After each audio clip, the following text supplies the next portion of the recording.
projet du jour, le CETA Iriki et Teak.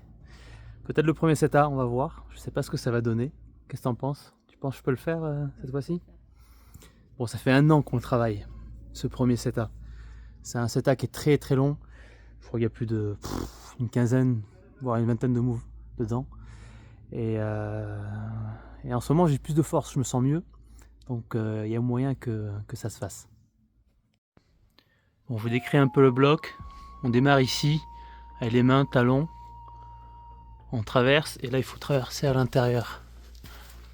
On prend cette main gauche, on relance main gauche là, et un talon, talon, talon, talon à droite, juste ici. Donc on garde ce talon, on traverse tous les bacs. Ici on vient choper une inversée, ici ou à l'intérieur. Le talon gauche, et on va dans les règles. Là c'est vraiment la partie dure, c'est celle qui m'a donné le plus de... comment dire, le plus de travail.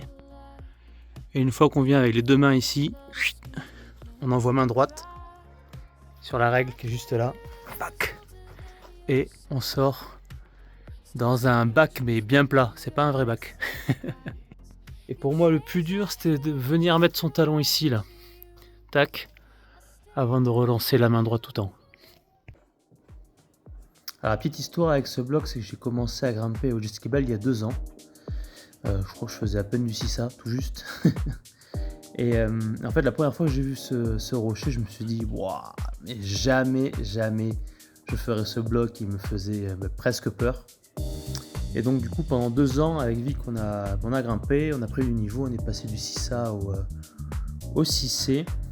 Et un jour, je voulais tester la ligne en 6B qui passe à droite du caillou, de ce caillou-là.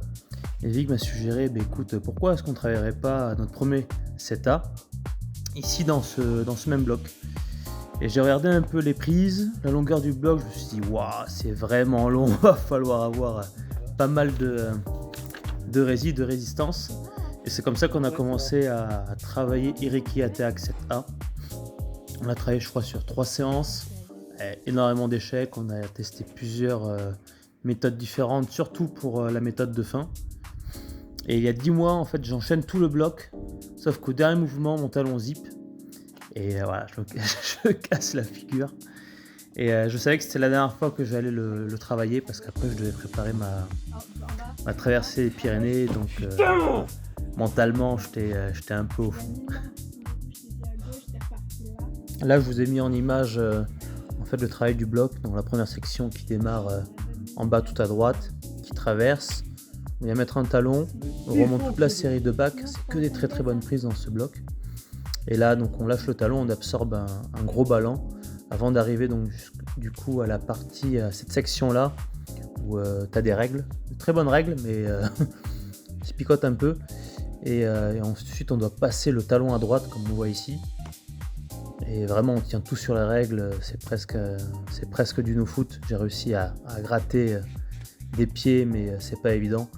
Et là on a le talon à droite qu'on voit pas du tout. Et ça c'est vraiment chaud parce que poser un pied qu'on ne voit pas, c'est assez risqué.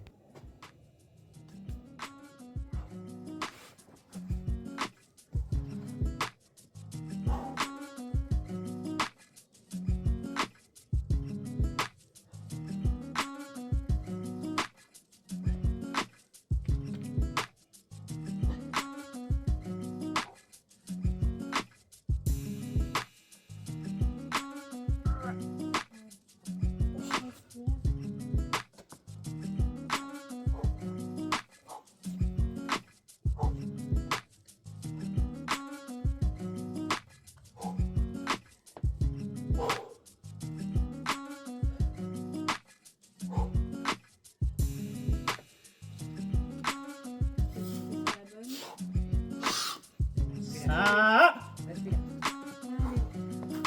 Oui, c'est ça.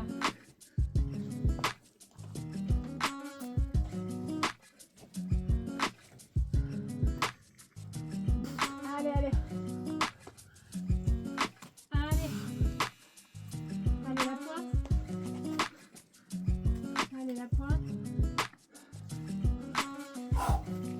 Yes! C'est voilà. Aïe!